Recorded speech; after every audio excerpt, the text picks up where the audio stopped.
If you will please welcome to the stage our first comedian, Vizzy Thicc, everybody. Give it up for Vizzy.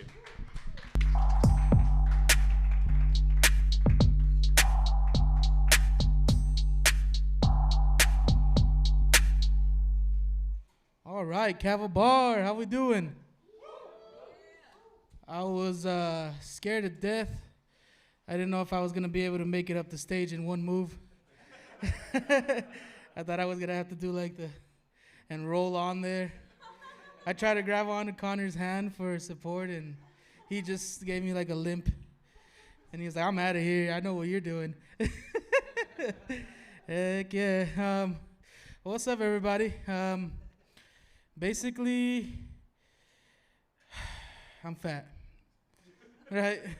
And I didn't know that a lot until one day I was chilling outside by myself, and some guy comes outside and he looks at me up and down and he goes, "Oh, the whole crew's here?" And I'm like, "Ah, dang." Yeah. And I recently joined a gang. Call it the High Sugar Bloods. It's super serious. If you don't check yourself, we take a leg. So, so you gotta be careful with that one. But it's all good. See, I do want to get in shape. I want to start jogging in the morning. But then I always read that the jogger always finds the dead body. And I'm not really trying to get involved in all that. So it's the only reason I don't work out. No other reason at all. But hell yeah, man.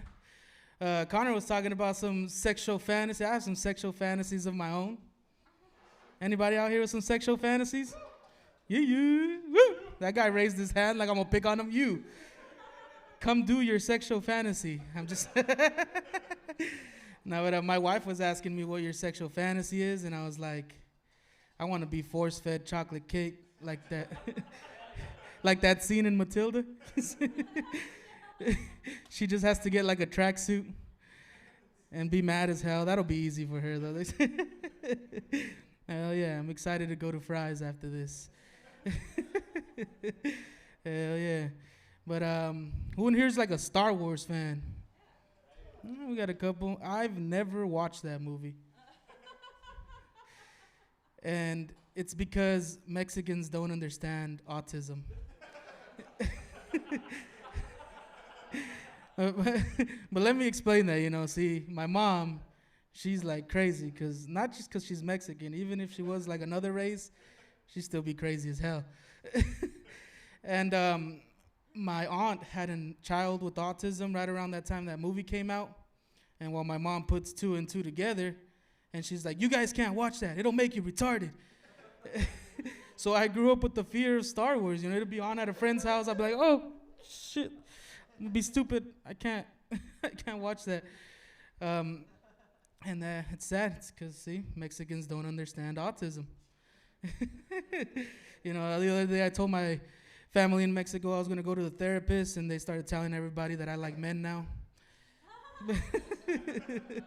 Yeah, so you got to be careful. But Star Wars is safe to watch, just so you know. I'll get around to it as soon as I feel safe enough. But heck yeah. Has anybody here got arrested at work before? I didn't exactly get arrested at work, but I got arrested in front of my boss. And I'll kind of tell you how it went down, I used to work for an insurance company. I don't want to burn them and name them. Freeway Insurance.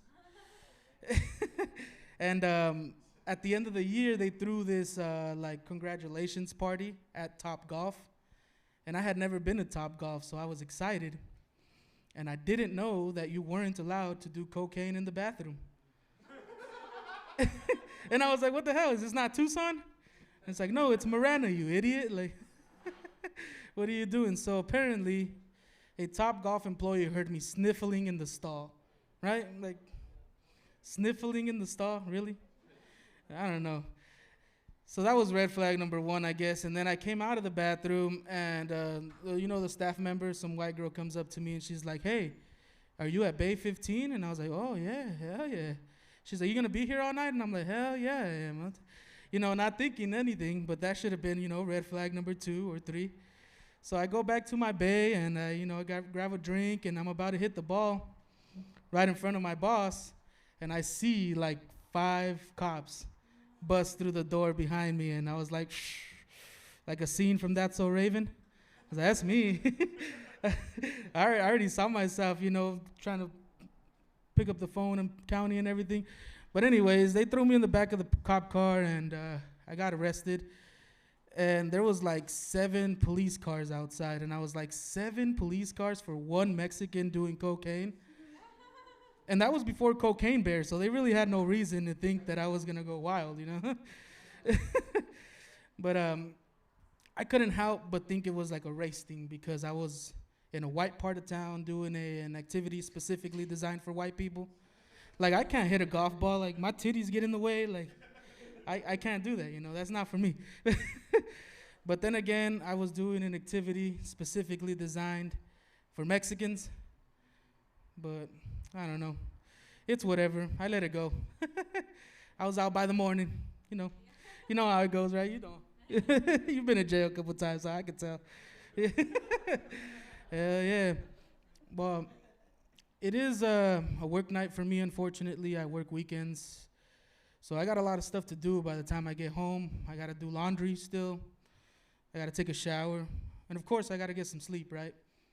But I'm a really efficient person, so I'm probably just going to end up falling asleep in the shower with my clothes on. Take care of all 3 of them at once, right? That's how I roll. I'm efficient. But hell yeah, I'm Vizzy Thicc, everybody. Thank you, KAVA Bar, for having us out. We are the Kings of Cringe.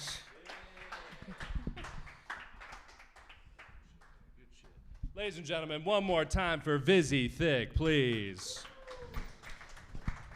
I didn't help him on the stage because it's a dog-eat-dog world, man. You gotta earn it. I also think that I might be part Mexican because I don't understand Star Wars either. So